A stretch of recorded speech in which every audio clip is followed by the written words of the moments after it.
Hello दोस्तों, ओम नमो नारायण। मैं गजेंद्र गिरी, आपका वाचक और स्वागत है आपका मेरे चैनल द ज्ञान वाचक में।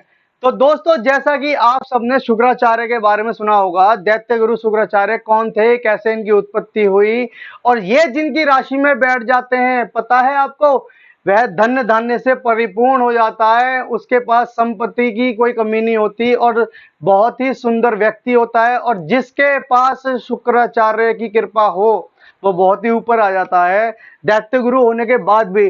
तो आइए आज जानते हैं इनके बारे में कुछ रोचक कथाएं और इनकी पौराणिक कथा कि कैसे हुई इनकी उत्पत्ति और कैसे बने ये दैत्य गुरु। तो दोस्तों, शुक्राचार्य जिनका नाम था उष्णा, असली नाम इनका उष्णा था।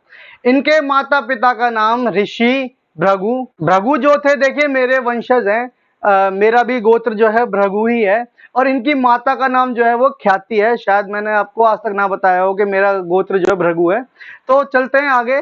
इनका जो प्रिय रत्न है वह है हीरा और जो प्रिय धातु है वह है चांदी। इनके जो मित्र ग्रह हैं वो है शनि और बुध। जो इनके शत्रु ग्रह हैं वह है सूर्य, चंद्र, मंगल और बृहस्पति। जैसा कि आप सबने कभी देखा होगा कि इनकी एक आंख काणी है, जिस या फिर आप कह सकते हैं फूटी हुई है। उसका एक कारण था, जैसा कि आप सब जानते हैं, बाली जो थे। अगर नहीं जानते बाली के बारे में या 52 अवतार के बारे में, तो आप मेरे डिस्क्रिप्शन में या फिर आप मेरी प्लेलिस्ट में आके वीडियो को देख सकते हैं। वो कथा क्या थी, जब वामन अवतार लिया, 3 पग जमीन वामन अवतार विष्णु जी का था, उन्होंने मांगी। तो बाली बहुत ही बड़ा दानी था और दैत्य था, हालांकि उन्होंने वो 3 पग जमीन दी, जिससे कि नाराज होकर शुक्राचार्य जी कमंडल में जाके बैठ गए। कमंडल में जाने के बाद वामन जी को पता लग गया कि शुक्राचार्य जी इसके अंदर है, तो उन्होंने एक तिनका लिया और उनकी उस कमंडल में डाल दिया, जिससे कि उनकी एक आंख फूट गई थी। तो आगे कथा में चलते हैं। ये तो मेरे को छोटी सी बात थी जो बतानी थी, इसके बारे में आप पढ़ भी सकते हैं, नहीं तो वीडियो में देख भी सकते हैं। तो इसकी कथा मैं आपको बता देता हूँ। जब शुक्राचार्य यानी उष्णा जी जब बड़े हुए, तो भृगु ऋषि ने यानी उनके पिता ने उन्हें शिक्षा प्राप्त करने के लिए अंगिरस यानी कि बृहस्पति के पिता के पास भेज दिया कि आप उनके पास जाकर शिक्षा लीजिए। और बृहस्पति और शुक्राचार्य जी साथी उम्र के थे और वह दोनों ही शिक्षा प्राप्त कर रहे थे, परंतु अंगिरस अपने पुत्र पर ज्यादा शिक्षा पर ध्यान देते थे, उन्हें अच्छी तरह से शिक्षा देते थे। जिस चीज को शुक्राचार्य ने महसूस किया और ईर्ष्यावश उन्हें त्याग दिया।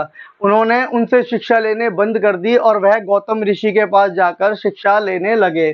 जिसके बाद उशाना यानी शुक्रदेव बृहस्पति से भी अच्छे और कुशल और बहुत ही बड़े ज्ञानी बन गए। लेकिन जब उन्हें यह बात का पता लगा कि शिव शंकर जी ने उन्हें देवगुरु बना दिया है, तो वह बहुत क्रोधित हुए। वह कहने लगे कि मैं उससे ज्यादा प्रभावशाली, उससे ज्यादा ज्ञानी हूं और मैं ब्रह्म ऋषि का पुत्र हूं, और मुझे ना देवताओं का गुरु बनाकर बृहस्पति को कैसे बना दिया। वह बहुत ही ज्यादा क्रोधित हुए और तपस्या में लीन हो गए। शिव शंकर भगवान की उन्हें प्रसन्न करने लगे। जिसके बाद उन्होंने शिव शंकर को प्रसन्न किया और शिव शंकर भगवान ने उन्हें ग्रहों का भी स्थान दिया। स्थान देने के बाद उन्होंने सोचा कि अब मैं क्या करूं। जिसके बाद उन्होंने प्रण लिया कि मैं अब दैत्यों का गुरु बनूंगा। फिर वह दैत्यों के गुरु बन गए और दैत्यों ने सम्मान पूर्वक उन्हें गुरु बनाया। गुरु बनाने के पश्चात जब देवताओं का और दानवों का युद्ध होता था, तो दानव हमेशा पराजय ही प्राप्त करते थे। जिसके बाद उन्होंने सोचा कि मैं अब शिव शंकर भगवान से संजीवनी मंत्र प्राप्त करूंगा। संजीवनी मंत्र प्राप्त करने के लिए वह हिमालय पर जाकर स्तुति करने लगे, घोर तपस्या करने लगे। तपस्या करते समय दानव अपना बल हारते जा रहे थे और देवताओं से पराजय प्राप्त कर रहे थे। जिसके बाद वह उनकी मां ख्याति के पास गए और उनसे आग्रह किया कि हमें बचाइए। ख्याति ने वचन दिया कि ठीक है, मैं आपको बचाऊंगी। तो जब उनकी वह शरण में चले गए, तो जब भी देवता उन्हें मारने आते, तो ख्याति की शक्ति के कारण वह मूर्छित होकर गिर जाते और अपनी शक्ति भूल जाते और वहां से चले जाते। उसके बाद जब देवताओं ने बताया कि ख्याति के कारण हम असुरों का नहीं विनाश कर पा रहे हैं, तो विष्णु भगवान ने ख्याति का वध कर दिया। जब वध कर दिया तो उसके बाद भृगु ऋषि को इस बात का पता लगा। भृगु ऋषि बहुत ही ज्यादा क्रोधित हुए। उन्होंने श्राप दिया कि जिस प्रकार तुमने एक स्त्री का वध किया है यह अनीति थी, और तुम भी अब स्त्री के ही गर्भ से कई बार जन्म लोगे और तुम भी इस कष्ट को भोगोगे। जिसके बाद उन्होंने कई जन्म लिए भगवान विष्णु ने, जैसा कि आप सबको पता है। जब उशाना यानी शुक्रदेव को पता लगा, वह भी बहुत क्रोधित हुए और उसके बाद उन्होंने फिर दोबारा से तपस्या शुरू की भगवान शिव की, और उन्हें प्रसन्न किया और उनसे संजीवनी मंत्र प्राप्त किया। जिसके बाद जो भी देवता दैत्यों को मारते वह अपनी संजीवनी मंत्र से उन्हें पुनः जीवित कर देते, जिसके फलस्वरूप दैत्यों ने देवताओं पर कई बार विजय प्राप्त की।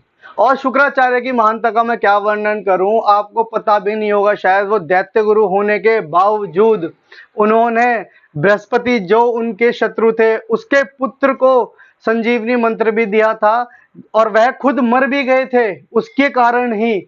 और देखिए उन्होंने इतना बड़ा त्याग भी किया। इसकी कथा भी मैं कभी आपको आगे बताऊंगा, अगर चाहिए तो प्लीज कमेंट करके बताइए, मैं जरूर आपके लिए ये कथा लेकर आऊंगा। और मिलते हैं नेक्स्ट वीडियो में। अगर वीडियो आपको पसंद आए तो प्लीज सब्सक्राइब करिए।